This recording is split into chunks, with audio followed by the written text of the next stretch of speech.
पंथ ये पंचम वेद निराला, नव ज्योति जगाने वाला। ये अमर ग्रंथ ये मुक्ति पंथ ये पंचम वेद निराला, नव ज्योति जगाने वाला। ये अमर ग्रंथ ये मुक्ति पंथ ये पंचम वेद निराला, नव ज्योति जगाने वाला। ये अमर ग्रंथ ये मुक्ति पंथ ये पंचम वेद निराला, नव ज्योति जगाने वाला। हरि नाम यही हरि ध्यान यही, हरि नाम यही हरि ध्यान यही, हरि नाम यही हरि ध्यान यही, हरि नाम यही हरि ध्यान यही। जग के मंगल की आरती, पापियों को पाप से है तारती। भागवत भगवान की है आरती, पापियों को पाप से है तारती। भागवत भगवान की है आरती, पापियों को पाप से है तारती। भागवत भगवान की है आरती, पापियों को पाप से है तारती।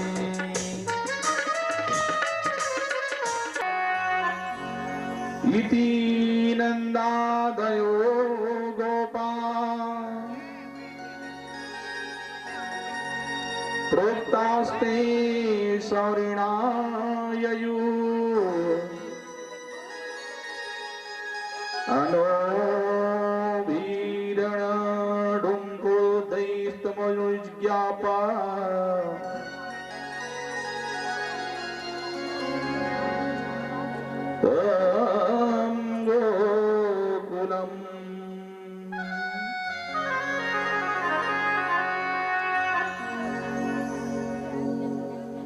नैमिषारण्य की पावन धरा पवित्र स्थल में आज सुजी महाराज से सौनक ऋषिगण पुनः निवेदन करते हुए पूछे, और गंगा के तट पर राजा परीक्षित सुखदेव महाराज से विनय करते हुए कहे कि हे मुनिवर, अब मुझे भगवान जब गोकुल पहुंच गए, बड़ा ही आपने बताया कि वहां अखिल ब्रह्मांड नायक कृष्ण चंद्र जी महाराज का जन्मोत्सव बड़े धूमधाम से मनाया गया। वहां सभी बाकी बिहारी जी की सुंदर छवि देखने के लिए और साथ ही साथ नंद बाबा और यशोदा मैया को बधाई देने के लिए सभी वहां पर आए और सबने भावपूर्वक प्रेम पूर्वक आज नंद बाबा और यशोदा मैया को बधाई दिया। सभी उनकी दर्शन पा करके आज सबने अपने जीवन को धन्य माना। क्यों? कि आज हम भगवान के स्वरूप को किसी चित्र में देखते हैं, किसी मूर्ति में देखते हैं तो इतना मनमोहक, इतना सुंदर प्रतीत होता है, ऐसा लगता है जैसे हम उन्हें देखते ही रहे। तो जिनके नेत्रों ने आज साक्षात पर ब्रह्म परमात्मा अखिल ब्रह्मांड नायक कृष्णचंद्र जी महाराज को अपनी आंखों से देखा, उनको कितना आनंद मिला होगा, ये हम अनुभव कर सकते हैं। आज सबने अपने जीवन को धन्य माना कि हमारा जीवन धन्य हो गया जो आज हम गोकुल में निवास कर रहे हैं और ऐसे मनमोहक स्वरूप का दर्शन कर रहे हैं। बार बार सभी आज उनके मुखमंडल को देखने लगे, स्नेह करने लगे। सबने दर्शन किया, अपने अपने गंतव्य स्थान को सभी चले गए बधाई देकर के। महादेव जी मन में विचार किए कि सबने दर्शन कर दिया, लेकिन मेरे प्रभु का मैंने अभी तक दर्शन नहीं किया है, मुझे भी मेरे प्रभु का दर्शन करना है। इस विचार से आज महादेव जी कहते हैं कि मैं भी मेरे प्रभु का दर्शन करने जाऊंगा। इस विचार से आज वहीं से भगवान का ध्यान करते हैं, कहते हैं कि प्रभु मैं आपके दर्शन के लिए आ रहा हूं और आप मुझे दर्शन देना। बिना दर्शन किए मैं वहां से नहीं आऊंगा। भगवान कहे कि महादेव जी इस समय तो मैं अपनी मैया की गोद में हूं और आपको दर्शन मिलेगा कि नहीं मिलेगा ये तो मेरी मैया की मर्जी पर ऊपर निर्भर है। महादेव जी कहे कि कुछ भी हो जाए लेकिन मैं आपका दर्शन किए बिना वापस नहीं आऊंगा। भगवान कहे कि ठीक है चलिए आइए, देखते हैं कि आप दर्शन कर पाते हैं कि नहीं कर पाते, कि मेरी मैया के हट के सामने आप भी बिना दर्शन किए चले जाते हैं। महादेव जी कैलाश पर्वत से आज प्रस्थान किए। अब महादेव जी का रूप कैसा है आप सभी जानते हैं। बांगंबर धारण किए हुए, बड़ी बड़ी जटाएं हैं, सर्प की माला गले पर है, भस्म अंग पर लगाए हुए हैं। ऐसा बड़ा अद्भुत भगवान का रूप है। आज गोकुल में प्रवेश किए। गोकुल में प्रवेश करते ही आज उन्होंने डमरू बजाया और धीरे धीरे करते हुए नंद जी के द्वार पर पहुंचे। उतना एक राक्षसी थी और यह निरंतर नगर ब्रज के गांव के आसपास घूमा करती थी और घूमते घूमते जो बालक उसे मिल जाता था छोटे छोटे, उन्हें सब बालकों को वह मार डालती थी। बालकों की हत्या करने वाली थी ये पूतना। आज पूतना गोकुल में प्रवेश की है।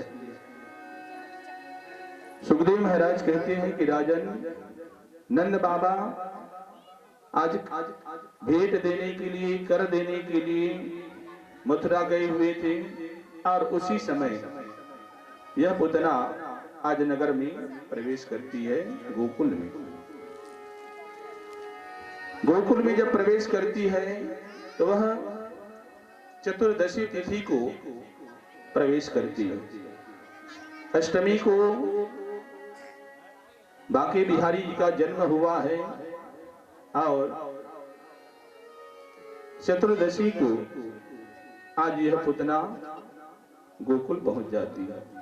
अर्थात उस समय बांके बिहारी 6 दिन के हो रहे थे। सुखदेव महाराज कहते हैं कि राजन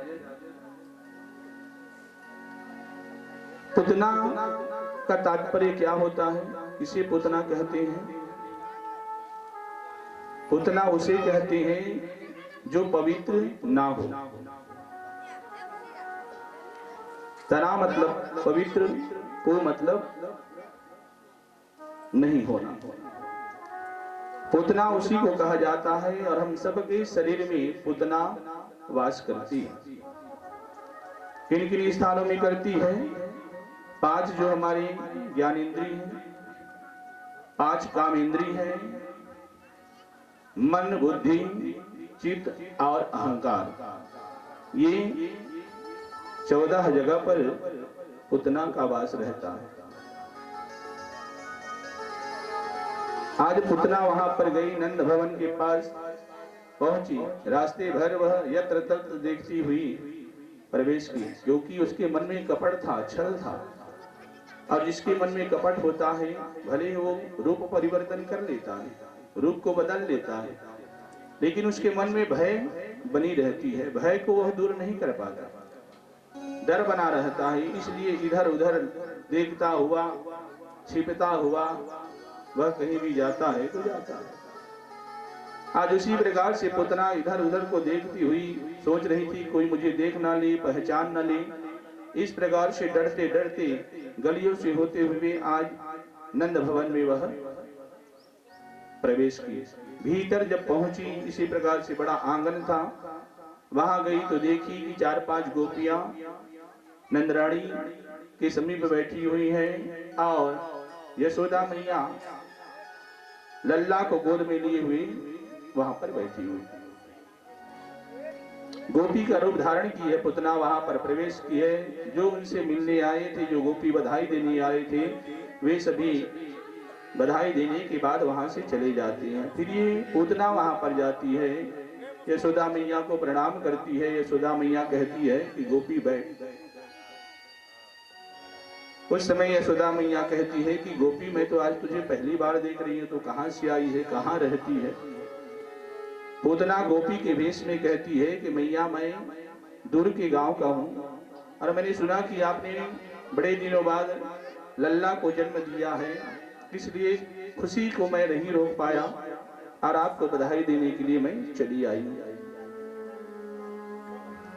यशोदा मैया कहती है कि गोपी, तुमने ठीक किया है, बैठ बैठ बिठाई। उसी समय यशोदा मैया को कुछ काम याद आ गया और यशोदा मैया कहती हैं कि गोपी, ये ले लल्ला को तू अपनी गोद में ले ले, और मुझे कुछ काम याद आ गया, इसलिए मैं भीतर जाती हूँ और काम निपटा करके मैं वापस आती हूँ। तब तक के मेरे लल्ला का तो ध्यान रखना।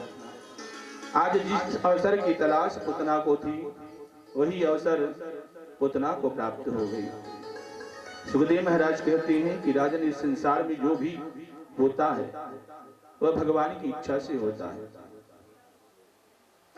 भगवान पहले से ही समस्त योजना बना लेते हैं, तब वह कार्य रूप में, लीला रूप में उसको करते हैं। यशोदा जी जैसे ही घर के भीतर जाती हैं, आज वह गोपी रूप में पूतना मन में विचार करती है कि अब क्या करूं। इधर उधर देखती है। देखने के बाद वो तो पहले से अपनी स्तन में विष लगा करके आई थी। आज इधर उधर देखती है, जब कोई नहीं उसे दिखाई देता तो आज वह लल्ला को स्तनपान कराने लगती है। पूतना सोची थी कि इस जहर युक्त दुग्ध पान करने से यह छोटा सा बालक है, कब तक जीवित रहेगा, थोड़ी देर बाद इसकी मृत्यु हो जाएगी। इस विचार से उसने ऐसा योजना तैयार किया था। भगवान तो जान रहे थे कि पुतना आ रही है। कहे कि पुतना, आज तू भले ही छल के साथ यहाँ प्रवेश की है, लेकिन आज तेरा भी उद्धार मैं करूंगा। स्तनपान करने लगी कन्हैया, और स्तनपान करते करते आज इस तरह से उन्होंने उस दुग्ध के माध्यम से पूतना की श्वास को खींचना प्रारंभ कर दिया। श्वास को जब खींचना प्रारंभ किए, तब पूतना बड़ी घबराई हुई हाथ को आज कन्हैया की छुड़ाने लगी। उस समय कन्हैया कहे कि पुतना, मैंने छोड़ने के लिए तुम्हें नहीं पकड़ा है। बड़ी व्याकुल पुतना हो जाती है, ऐसा उसे लगता है कि अब उसके प्राण नहीं बचेंगे। बार बार छुड़ाने का प्रयत्न करती है, छुड़ा नहीं पाती, तो व्याकुल होकर के आज जो वहां बैठी हुई थी, आकाश मार्ग में उड़ने लग जाती है। लेकिन कन्हैया के चंगुल से छूट नहीं पाती और आकाश मार्ग में उड़ते हुए आज भगवान ने इस प्रकार से उसका स्तनपान किया कि धीरे धीरे करके आज उसके दुग्ध के माध्यम से श्वास को भगवान ने खींच लिया और जिससे आज पुतना की मृत्यु हो गई। महाराज कहे कि राजन, आज गोमूत्र से उनको स्नान कराया गया, गोमूत्र उनके ऊपर छिड़का गया, गोपुक्ष से उनको 7 बार झाड़ा गया नजर दृष्टि दूर करने के लिए, और तब जाकर के उन्हें भीतर ले जाया गया। कहा जाता है कि यदि किसी भी बालक को नजर लगी हो तो उस समय गौ माता जो है उनकी उख से यदि 7 बार उस बालक को झाड़ दिया जाए और गोमूत्र का छिड़काव उस पर कर दिया जाए तो नजर दृष्टि जो लगी रहती है वह दूर हो जाती है। पहले के लोग भले ही पढ़े नहीं थे लेकिन उनको बड़ा ही ज्ञान था। पहले देखा जाता था कि हर किसी के घर में पहले गौशाला रहती थी। जैसे ही आप घर में प्रवेश करते बाईं या दाएं में गौ माता का स्थान रखा जाता था, उसके बाद आप भीतर प्रवेश कर पाते। इसका बड़ा ही उपयुक्त अर्थ था, बड़ा अच्छा अर्थ था। क्यों ऐसा किया करते थे? वह इसलिए किया करते थे कि गौ माताओं के शरीर में 56 कोटि देवता निवास करती है। यदि आप बाहर से आते हैं, आपके साथ में कोई भी आपदा विपदा आ रही है, जैसे ही आप घर में प्रवेश करेंगे, गौ माता के स्थान में जाएंगे, उससे वह पार नहीं हो सकता था, वहीं वह रुक जाता था। इसीलिए पहले के लोग प्रवेश द्वार में ही गौ माता का स्थान रखा करते थे। पहले के लोग जो भी करते थे उस सब में कुछ ना कुछ अर्थ छिपा हुआ था, उस सब में कुछ न कुछ मानव जीवन के लाभ की बातें थी। आज उन सब बातों को हम नहीं मानते क्योंकि विज्ञान के काल में हम जीवन जी रहे हैं, केवल दिखावे की जिंदगी जी रहे हैं, नियम धर्म का प्रतिपालन हम नहीं करते हैं और इसी कारण से हर घड़ी हर समय हमारे जीवन में दुख ही व्याप्त रहता है। सब कुछ रहते हुए भी हम निरंतर दुखी रहते हैं, भ्रमित रहते हैं। और इस प्रकार से आज गोकुल में भगवान निवास करने लगे। बोले वृंदावन बिहारी लाल की जय। सुखदेव जी महाराज कहे कि राजन, इस प्रकार से आज पूतना जो थी उसका भगवान ने उद्धार किया। उद्धार के साथ साथ भगवान ने आज उसे परम धाम अर्थात अपने लोक में निवास प्रदान किया। बताइए, जो छल के साथ उन्हें स्वयं को नुकसान पहुंचाने के लिए आए थे, आज उनका भी भगवान ने उद्धार किया। भगवान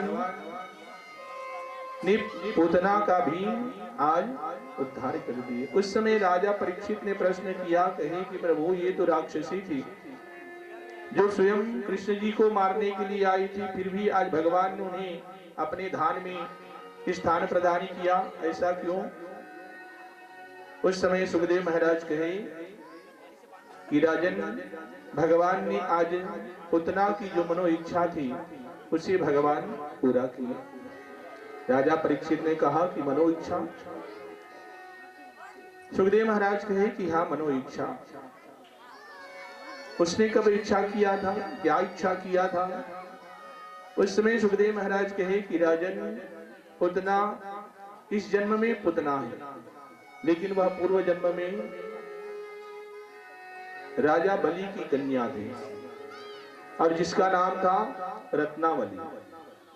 वामन भगवान अर्थात सतयुग में वामन भगवान का अवतार हुआ था। उस समय जब वामन रूप में भगवान राजा बलि की यज्ञशाला में प्रवेश किए, उस समय जैसे ही रत्नमाला ने उन्हें देखा तो आज भगवान की सुंदर छवि, सुंदर स्वरूप को देख करके उनके मन में यह भावना जागृत हुई कि यदि मेरा यह पुत्र होता तो मैं इसे स्नेह करती, प्रेम करती, स्तनपान कराती। ये भाव उसके मन में जागृत हुआ। भगवान कहे कि इस जन्म में तो यह इच्छा तुम्हारी पूर्ण नहीं होगी, लेकिन अगले जन्म में तुम्हारी यह इच्छा जरूर पूर्ण होगी। देखते ही देखते वामन भगवान ने जब राजा बलि के समस्त राज्य को 2 पग में माप लिया और राजा बलि को बांध करके पृथ्वी पर लिटा दिया, उस समय एक अभावना रत्नावली के मन में जागृत हो गई। उसने वहां उस दृश्य को देख करके सोच कहा कि यदि यह मेरा पुत्र होता तो मैं इसे जहर पिला करके मार डालती। ये 2 इच्छाएं उसके मन में वहां पर जागृत हुई और भगवान कहे ये तुम्हारे दोनों इच्छाओं को मैं आने वाले जन्म में पूर्ण करूंगा। और वही रत्नावली इस जन्म में पुतना राक्षसी होकर के जन्म ली थी, जिसको आज भगवान ने उसकी मनोरथ को, उसकी इच्छा को, दोनों इच्छा को एक साथ पूर्ण किया। स्तनपान भी किए और उसने कहा था कि जहर पिला करके मार देती, इसीलिए उसने स्तन पर जहर लगा करके कृष्ण जी को मारने के लिए आई थी। लेकिन भगवान ने उन्हें अपने धाम में इसलिए भेजा क्योंकि भगवान उसका स्तनपान की थी, और कोई भी बालक यदि किसी भी स्त्री का स्तनपान करे तो वह उसकी माँ के तुल्य के समान होती है, माँ के बराबर होती है। इसलिए माँ की भावना रखते हुए आज भगवान ने पूतना को अपने धाम में स्थान प्रदान किया। ऐसे बाके बिहारी जी है जो इस संसार में अपनी जो शत्रु थे, इधर कंस को पता चला कि पुतना मारी गई, फिर वह व्याकुल हो गया। चारुण के कहने पर उसने पुनः एक दैत्य को भेजा जिसका नाम था तृणावर्त। आज वह गोकुल के लिए प्रस्थान किया। उस समय बाल कृष्ण आंगन में पालने पर सो रहे थे और वह तृणावर्त गया और तृणावर्त जाकर के हवा के साथ आज बाल कृष्ण को आकाश मार्ग में उड़ाने की चेष्टा करने लगा। जैसे उनके पास वह गया, सुखदेव महाराज कहे कि राजन, उस समय बाल कृष्ण भगवान ने अपनी पांव उसको स्पर्श कराया और जैसे ही उस पांव के स्पर्श से आज वह तृणावर्त इतनी तीव्र वेग के साथ आकाश मंडल में उड़ा और वहां से जाकर के धड़ाम से वह पृथ्वी पर गिरा, जिससे उसकी प्रणाम हो गई। भगवान ने तृणावर्त का भी उद्धार किया। उसके बाद पुतना का जो भाई था संकटासुर, उसको कंस ने भेजा और आज बाल कृष्ण भगवान उसका भी उद्धार किए। सुखदेव महाराज कहे कि राजन, इस प्रकार से भगवान आज जितने भी अताताई हैं उन्हें सबका आज कल्याण करते हुए गोकुल में आनंद पूर्वक निवास करने लगे। अब बाल कृष्ण भगवान 10 दिन के हो गए, उनका यशोचित संस्कार किया गया और यशोचित संस्कार करने के बाद आज उनका नामकरण का समय आ गया। नंद बाबा जानते थे कि बाल कृष्ण और बलराम जी जो रोहिणी के गर्भ से उत्पन्न हुए हैं, ये दोनों वसुदेव जी के पुत्र हैं, लेकिन यशोदा मैया नहीं जानती। ये एक छोटी सी समारोह में आप मेरे लल्ला का नामकरण कीजिए, जिससे किसी को भनक ना लगे, खास करके कंस को। नंद बाबा ने कहा कि ठीक है। वहां से आने के बाद वसुदेव जी के जो गुरु हैं गर्गाचार्य, उन्हें बुलाए और साधारण सी समारोह में एक छोटी सभा में आज बाल कृष्ण भगवान और रोहिणी के गर्भ से उत्पन्न जो हुई हैं शेषा अवतार, उनका नामकरण वहां पर किए। गर्गाचार्य जी ने आज देखा और कहे कि जो यशोदा जी से उत्पन्न हुए बालक है उनका नाम मैं कृष्ण रखता हूं और वे इस संसार को सुख प्रदान करने वाले होंगे और आगे चल करके इनको अनेकों नाम भी होंगे। और जो रोहिणी के गर्भ से उत्पन्न हुए हैं उनका नाम मैं बलराम रखता हूँ, जिनमें अपार शक्ति होगी, अपार बल होगा, उनके सामने कोई भी शत्रु ठहर नहीं पाएगा। इस प्रकार से आज दोनों का वहां पर प्रेम पूर्वक शांति सभा में आज उनका नामकरण किया गया। नामकरण के पश्चात सुखदेव महाराज कहते हैं कि राजन, अब भगवान अपनी लीला गोकुल में रह करके प्रारंभ किए, धीरे धीरे बढ़ने लगे। पांव पर पायल पहने हुए थे, घुंघरालो बाल थे, मोरपंख धारण किए हुए थे, पीतांबर पहने थे, छोटा सा कद था। आज नंद बाबा की आंगन में जब चलते थे, गिरते थे, उठते थे, फिर चलते थे, फिर गिरते थे। इस प्रकार से आनंद ही आनंद आज नंद बाबा की आंगन में हो रहा था। ऐसे सुख का अनुभव आज नंद बाबा, यशोदा मैया और उनके साथ साथ आज पूरे गोकुलवासी आज भगवान के बाल रूप का दर्शन कर रही हैं, उनकी बाल लीला का आनंद ले रही हैं। धीरे धीरे बाल कृष्ण जी बढ़ने लगे और अब अच्छे से चलने लगे। घर से अब आंगन में निकलने लगे, आंगन से अब गली में निकलने लगे। एक दिन एक फल लेने वाले आई तो बालकृष्ण जाकर के उनसे कहे कि मुझे भी फल दो। फल वाली कहती है कि लल्ला, यह फल मुफ्त में नहीं मिलता है, इसके लिए तुम्हें मुझे धन देना होगा। तब कन्हैया दौड़ते हुए भीतर गए और भीतर जाकर के अपनी अंजलि में वे अन्न लेकर के आए। छोटे से बालक थे, अब अच्छा सा उनका अंजलि बंद नहीं हुआ, जहां से निकाले से वहीं से गिरता हुआ अन्न उस फल वाली जो द्वार पर खड़ी थी उसके पास गए, कहे कि ये लो धन और मुझे फल दो। उस समय उसकी इस प्रकार से प्रतिक्रिया से उनका सुंदर स्वरूप को देख करके फल वाली भी मोहित हो गई।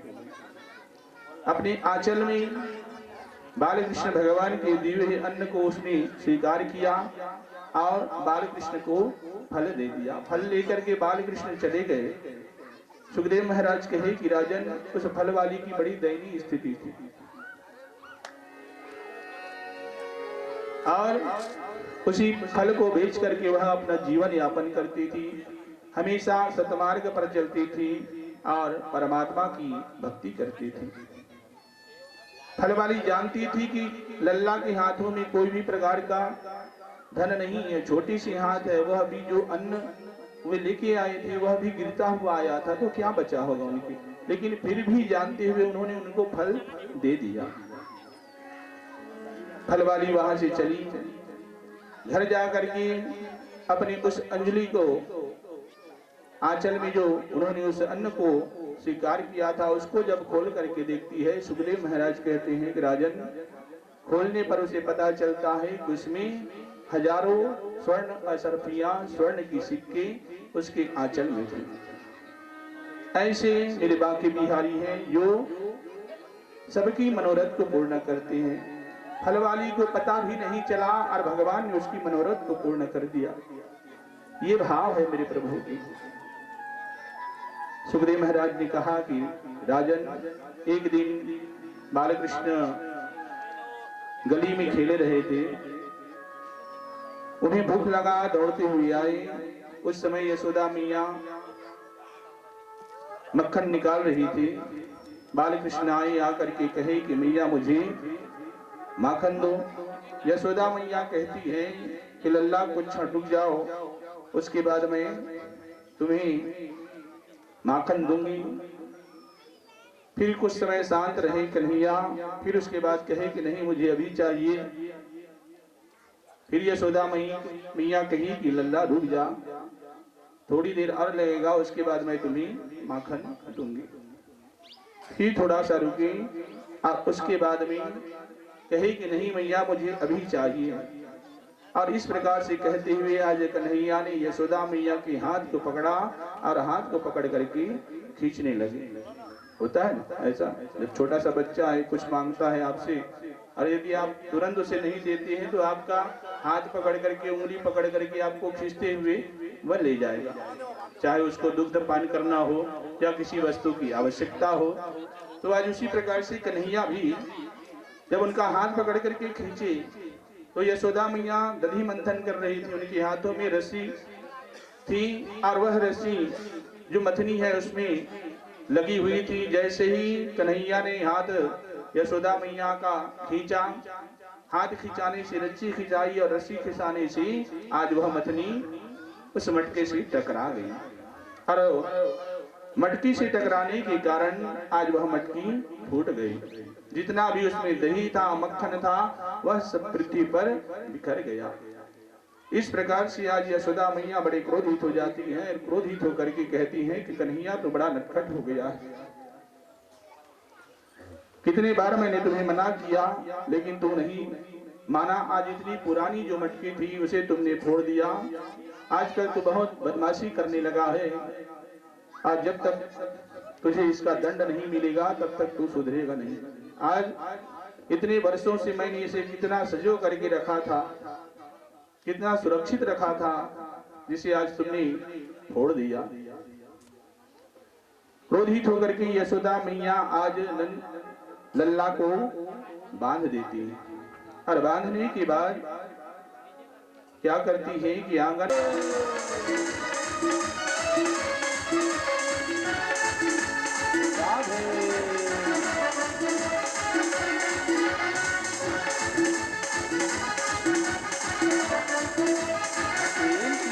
जो राधे राधे गावे वो चार पदार्थ पावे। जो राधे राधे गावे वो चार पदार्थ पाए। जो राधे राधे गावे वो चार पदार्थ पावे। जो राधे राधे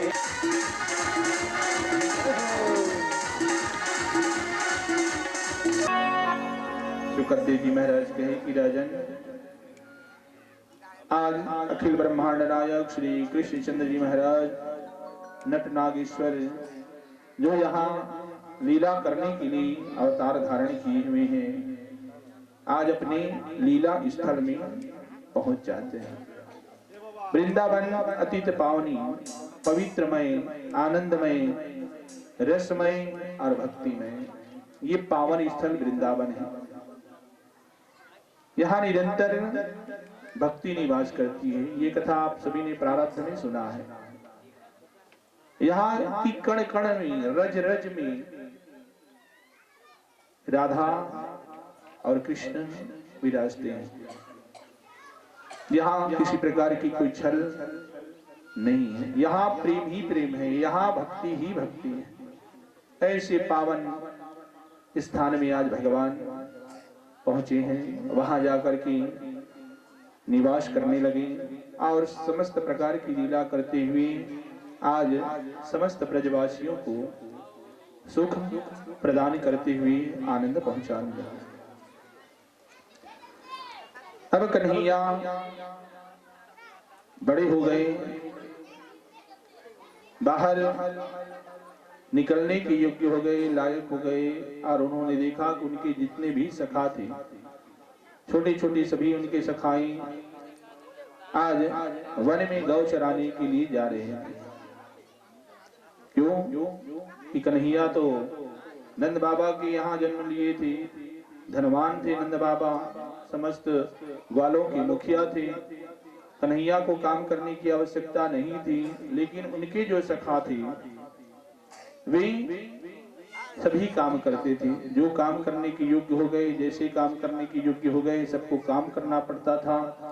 तो वे इनके सखाएं सभी वन में चले जाते थे गौ चराने के लिए। अब इधर कन्हैया अकेले हो जाते थे तो किनके साथ वे खेलते। उन्होंने एक दिन यशोदा मैया से कहा कि मैया मैं भी वन में गौ चराने के लिए जाऊंगा। यशोदा मैया कहती है कि पुत्र तुझे गौ चराने की कोई आवश्यकता नहीं, हमारे घर में तो इतने नौकर चाकर हैं, तुम्हें गौ चराने की क्या आवश्यकता है। उस समय कन्हैया कहती हैं कि मैया मैं यहाँ अकेले रह जाता हूँ और मेरे सभी सखा गौ चराने के लिए वन में जाते हैं, इसलिए मैं भी उनके साथ में गौ चराने के लिए जाऊंगा। यशोदा मैया कहती है कि ना बाबा ना, मैं तुम्हें वहां नहीं जाने दूंगी, क्योंकि वहां वह जंगल है, बड़े बड़े हिंसक पशु रहते हैं, सर्प बिच्छू रहते हैं, मैं तुम्हें वहां जाने नहीं दूंगी। कन्हैया जिद करने लगते हैं। उसी समय नंद बाबा आ जाते हैं और कहते हैं कि क्या बात है। नंदरानी कहती है कि इस प्रकार से यह जिद कर रहा है कि मैं गौ चराने वन में जाऊंगा। कन्हैया की जिद को देख करके नंद बाबा कहे कि जब यह प्रकार की जिद कर रहा है तो जाने दो, उनकी सखा भी जा रही है। यशोदा मैया कहती है कि नहीं, मैं नहीं जानूंगी, क्योंकि वहां देख रहे हैं आप इतनी संकट, ये घर में है तब इसके ऊपर आ रहा है, और दिन भर वन में रहेगा तो क्या होगा, इसलिए मैं नहीं जाने दूंगा। फिर नंद बाबा समझाए कि जाने दो, कुछ नहीं होगा। यशोदा जी कहती है ठीक है, बिगाड़ो, फिर बाद में मुझे दोष मत देना। अब कन्हैया बड़े प्रसन्न हो गए और दूसरे दिन से अपनी सखाओं के साथ गाय बछड़ी चढ़ाने के लिए वन में जाने लगे, क्योंकि भगवान की हर कार्य योजना युक्त होती है, पहले से वह कार्य निर्मित रहती है, जिसे आज लीला रूप में भगवान करने जा रहे हैं। अब कंस पुनः कृष्ण को मारने का प्रयत्न करते हुए आज उसने एक बड़े दैत्य को भेजा।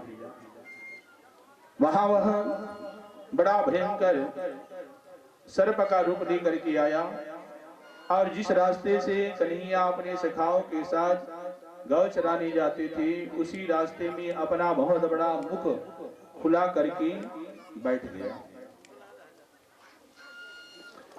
सभी ग्वाल बाल गाय बछड़ों को लेकर के आज वन में प्रवेश किए। जाकर के देखिए बहुत बड़ा मुख खुला करके वह बैठा हुआ था। छोटे छोटे सभी बच्चे थे। सबने सोचा ये तो बहुत बड़ा गुफा है, आज तक हमने इसे नहीं देखा था। हम यहाँ गौ चराने आते हैं, वर्षा होगी तो ये हमारे लिए बड़ा उत्तम जगह है। चल करके देखते हैं कि भीतर में क्या है। तभी गोप ग्वाल उसके मुख के भीतर चले गए, लेकिन जब तक कृष्ण जी उसके मुख में नहीं गए थे तब तक अघासुर इसी प्रकार से अपने मुख को खुला करके बैठा हुआ था। कृष्ण के सखाओं ने कहा कि कन्हैया आकर के देखो कितना बड़ा स्थान है, यहाँ पर हम यहाँ आराम से बैठ सकते हैं, सो सकते हैं, सब कुछ कर सकते हैं, इतना बड़ा यह स्थान है। आकर के देखो तो भगवान जान रहे थे कि ये कंस के द्वारा भेजा हुआ दैत्य है। सखाओं ने जब बुलाया, कहे कि अघासुर अब तेरा भी उद्धार करने का समय आ गया है। कन्हैया गए और जैसे ही कन्हैया उस अघासुर के पेट के भीतर प्रवेश किए, आज उसी क्षण अघासुर ने अपना मुख बंद कर लिया। अब मुख जैसे ही बंद किया, अंधकार वहां पर हो गई। छोटे छोटे सभी बाल सखा थे कृष्ण के, सभी डरने लगे, भयभीत होने लगे, सब चिल्लाने लगे, कहे कि कन्हैया हमारे प्राणों की रक्षा करो, यहाँ तो कुछ भी दिखाई नहीं दे रहा है, हम बाहर कैसे निकलेंगे, हमारा दम घुट रहा है। कन्हैया कहे कि तुम सभी डरो मत, जब इसमें प्रवेश करने का द्वार है तो जरूर इससे बाहर निकलने का भी कोई द्वार अवश्य होगा। सबने कहा कि हमें बड़ी भय लग रही है। तो कन्हैया कहे जब भय लग रही है तो आंख बंद कर लो, आंख बंद करने से डर कम लगता है। कहे कि इसलिए आंख बंद कर लो। आंख बंद कर ली सबने। और सुखदेव महाराज कहे कि राजन उस समय भगवान बाल कृष्ण ने आज अपने शरीर को वहां पर अब विराट रूप में प्रदर्शित किया। भगवान ने अपने शरीर को इस तरह से बढ़ाया कि आज देखते ही देखते वो बहुत बड़ा अघासुर अजगर सर्प का रूप धारण करके गया था। आज देखते ही देखते भगवान ने अपने रूप को बढ़ाया और उनके रूप बढ़ने पर आज अघासुर का मुख अपने आप खुलने लगा और भगवान ने इस तरह से अपने रूप को बढ़ाई कि आज अघासुर का मुख फट गया। नजर तुम्हें लग जाएगी, नजर तुम्हें लग जाएगी, मेरे बाके बिहारी लाल, मेरे बाके बिहारी लाल, तू इतना न करियो श्रृंगार, नजर तुम्हें लग जाएगी, नजर तुम्हें लग जाएगी।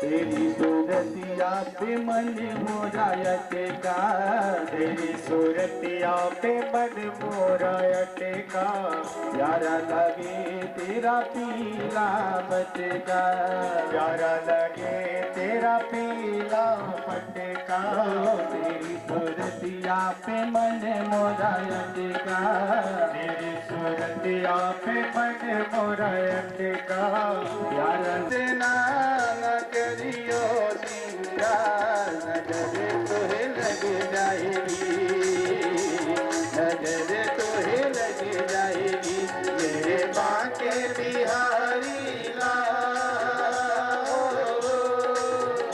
मेरे बाके बिहारी लाल, तू इतना न करियो श्रृंगार, तेरा पीला पटका, तेरे घुंघराओ ये बाल, तेरे घुंघराले ये बाल, नजर तोहे लग जाएगी, नजर तोहे लग जाएगी, नजर तोहे लग जाएगी, नजर तोहे लग जाएगी, नजर तोहे लग जाएगी, नजर तोहे। बोल वृंदावन बिहारी लाल की जय हो। बोले साचे दरबार की जय हो। यज्ञ लीलाएं करती हुई सबके मन में अपने लिए प्रीत जागृत कर रही है। तब वहां की स्थिति ऐसी हो गई थी कि वहां के ग्वाल बाल तो ग्वाल बाल हैं, गाय बछड़े पशु पक्षी लता पताका इत्यादि सब बाल कृष्ण भगवान के प्रेम में इस तरह से मुग्ध हो गए थे कि एक दिन भी यदि बाल कृष्ण उनको दिखाई नहीं देता था उस दिन उनको चैन नहीं आती थी।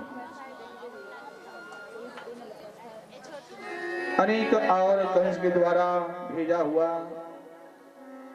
जो दैत्य है उन सबका भगवान ने संहार किया। धेनुकासुर को भी उन्होंने मारा और प्रलंब नाम करके जो दैत्य कंस ने भेजा था उसका वध बलराम जी ने किया। अब भगवान मन में विचार किए कि अब मुझे इस माखन चोरी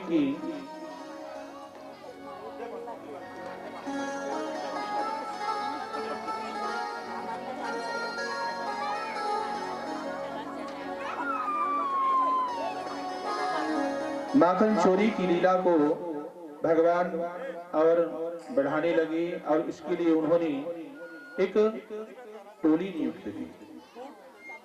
कहे ये समस्त गोपियां गाय बछड़ी हम चरा करके लाती हैं और ये माखन निकालती हैं और उस माखन को बिक्री कर देती हैं। हमें खाने को नहीं मिलता है, मेहनत हम करते हैं और कोई दूसरा उसका फल भोगता है, इसलिए इनके पास हम माखन ही नहीं रहने देंगे। अपने टोली को साथ में लेकर के कन्हैया जाते थे, जितना खाना होता था खाते थे और बाकी सभी मटकियों को फोड़ करके समस्त मक्खन दही पृथ्वी पर गिरा देते थे। अनेक बार उलाहना लेकर के अनेक सखियां यशोदा मैया के पास आती थी। यशोदा मैया से कहती, उलाहना देती, जिसे यशोदा मैया को अच्छा नहीं लगता था। एक दिन कन्हैया से मैया कहती है कि कन्हैया तू ऐसा क्यों करता है, तेरे घर में क्या माखन मिश्री की कमी है? लाखों गाय तेरे घर में है, अनेकों मटकियों में माखन मिश्री भरी हुई है, कोई खाने वाला नहीं है, तो चोरी करके खाता है। क्या तुझे अच्छा लगता है? तेरा नाम बदनाम हो रहा है, तेरे पिता का नाम बदनाम हो रहा है। सभी यहाँ उलाहना देती आती है। कन्हैया कहती है कि मैया तू ही बता, मैं इतना छोटा हूँ और मेरे हाथ इतने छोटे छोटे हैं, इतनी दूर दूर वे माखन की मटकियों को रखी रहती है, मैं उन्हें कैसे पा सकता हूँ, तू ही बता। ये समस्त गोपियां बहुत चालाक है, तू इनकी बातों पर आ जाती है, इसीलिए बार बार उलाहना देने आती है। मैं मुझे स्वयं पकड़ करके ले जाती है, मेरे मुख पर मक्खन लगा देती है और हाथ पकड़ करके तुम्हारे पास ले आती है। स्वयं तो मुझे डांटती है, नचाती है, और तेरे पास भी मुझे ला करके मार खिलाती है। बड़े भाव के साथ वहां एकदम कन्हैया सीधे बन जाते हैं। उस समय यशोदा मैया के हृदय में पुनः प्रेम जागृत हो जाती है, उन्हें अपने हृदय से लगा लेती हैं। सुखदेव महाराज कहे कि राजन, ऐसा कोई नहीं था जो कन्हैया से नाराज हो सके। ऐसी भाव सबके हृदय में जागृत कन्हैया के प्रति हो गई थी। और एक दिन कन्हैया क्या किए, उन टोलियों को लेकर के आज सबके घर में माखन चोरी करने के लिए वे तैयार हुए। अनेक सखाओं को साथ में लिए और साथ में लेकर के आज माखन चोरी करने के लिए वे ब्रज में निकले हैं। और वहां उनको देख करके आज सभी ये कहने लगे हैं, क्या? आइए भाव के साथ। चोरी चोरी माखन माखन खा के मैया वो तो डींगे दिखावे, माखन खा के मैया वो तो डींगे दिखावे, माखन खा के मैया वो तो डींगे दिखावे।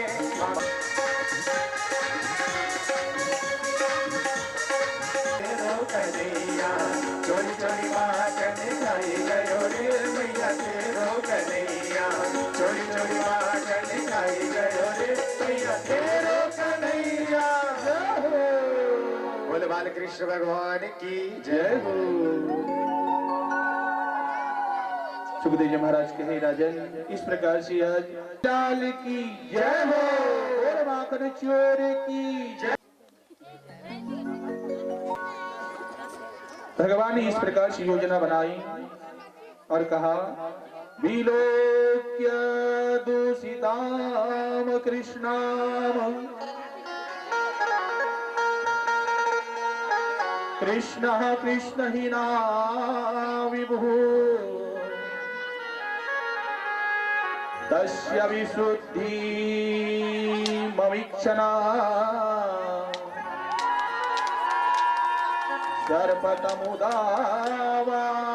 सर्पतमुदावासायत।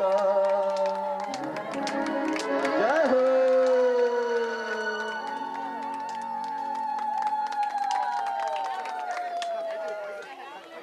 भगवान ने आज ये पावन लीला करने के लिए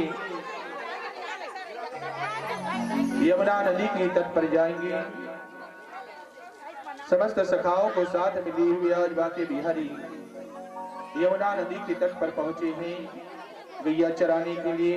आज गैया सब चरने लगती हैं। छोटे छोटे गैया हैं, जैसे छोटे छोटे ग्वाल बाल हैं, छोटी छोटी नंदलाल हैं, वैसे ही आज वहां गेंद खेलने की लीला भगवान की। गेंद खेलना प्रारंभ किए। श्री रामा की गेंद थी, वहां आज खेलना प्रारंभ किए और खेलते खेलते आज भगवान बाल कृष्ण भगवान ने लीला प्रारंभ की। और जैसे ही उनके हाथों में वह गेंद आया,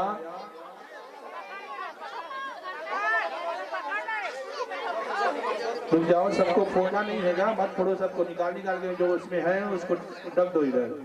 प्यार के कारण उसको समझ में नहीं आता कि ये अखिल ब्रह्मांड नायक कृष्णचंद्र जी महाराज हैं। बड़ी युद्ध होती है, अंत में कालिया नाग थक जाता है और उस समय भगवान कालिया नाग के फण पर सवार हो जाते हैं और तीनों लोक की भार को लेकर के वहां उसकी नाकों को रस्सी से छेद देते हैं और नृत्य करने लगते हैं, तांडव करने लगते हैं। आज तीनों लोगों की भार को लेकर के आज कालिया नाग धराशायी हो जाता है, उसके मुख से गर्म श्वासें निकलने लगती है, रक्त स्राव होने लगता है और तब कालिया नाग कृष्ण जी से कहता है कि प्रभु त्राहि माम त्राहि माम त्राहि माम। भगवान कहे कि कालिया नाग तुम्हें यहां से जाना होगा, क्योंकि मैं यहाँ निवास कर रहा हूँ और मैं नहीं चाहता कि मैं जहाँ रहता हूँ वहां कुछ भी दूषित वस्तु हो। तुम्हारे यहाँ रहने से यमुना जी का जल दूषित हो चुका है, जिससे कोई भी इसका उपयोग नहीं कर पाता है। अनेकों गाय बछड़े विष के कारण मृत्यु को प्राप्त कर चुके हैं, इसलिए तुम्हें इस स्थान को छोड़ करके जाना होगा। कालिया नाग ने कहा कि प्रभु यह स्थान मेरे लिए सुरक्षित है, यदि मैं यहाँ से चला जाऊंगा तो गरुड़ मुझे खा डालेगा। तुरंत गरुड़ को भगवान बुलाए, कहे कि आज के बाद तुम कालिया नाग को किसी प्रकार का परेशान मत करना। गरुड़ कहे कि प्रभु जैसी आपकी आज्ञा। गरुड़ वहां से चले गए। फिर भगवान आज उसी कालिया नाग के फण पर सवार होकर के बांसुरी बजाते हुए तल से आज बाहर आती है। बांसुरी की धुन जैसे सुनाई पड़ती है, समस्त ब्रजवासी जान जाते हैं कि कन्हैया आ रहा है। सब में बड़ी खुशी छा जाती है। जो मूर्छित अवस्था में यशोदा मैया पड़ी थी उनको जगाते हैं, कहते हैं कि कन्हैया आ रही है। और इस प्रकार से आज भगवान ने कालिया नाग का भी उद्धार किया। उसे कहे कि जाओ तुम रमणीक दिख में निवास करना और यहाँ मैं निवास कर रहा हूँ। आज उनका भी भगवान ने उद्धार किया है। उसे यमुना से रमणीक दिख में प्रस्थान किए। सुखदेव महाराज कहे कि राजन उसके बाद कंस के द्वारा भेजा हुआ और एक दानव राक्षस ब्रज में आया, दावानल नाम का, उसका भी भगवान ने आज उद्धार किया। उसने क्या किया कि जब भगवान गौ चरा रहे थे उसी समय उस जंगल में उसने अपने मुख से अग्नि ज्वाला निकाली और देखते ही देखते वह वन को जलाने लग गया। सबने कन्हैया को पुकारा और उस समय भगवान इस तरह से वहां अपने मुख से हुक्म मारे कि आज वह अग्नि सीधे जा करके दावानल के मुख पर घुस गई और उसी को जला करके भस्म कर दी। आगे भागवत जी में कहा जाती है, भगवान ने देखा कि अब ब्रज के समस्त प्राणियों में प्रीति तो जागृत हो गई है, प्रेम जागृत हो गई है, भक्ति जागृत हो गई है, लेकिन वह भक्ति अधूरी है जिसमें क्या ना हो। हम सभी भक्त है ना, बांके बिहारी जी का है ना, तो भक्ति कब पूर्ण होती है? कब पूर्ण होती है?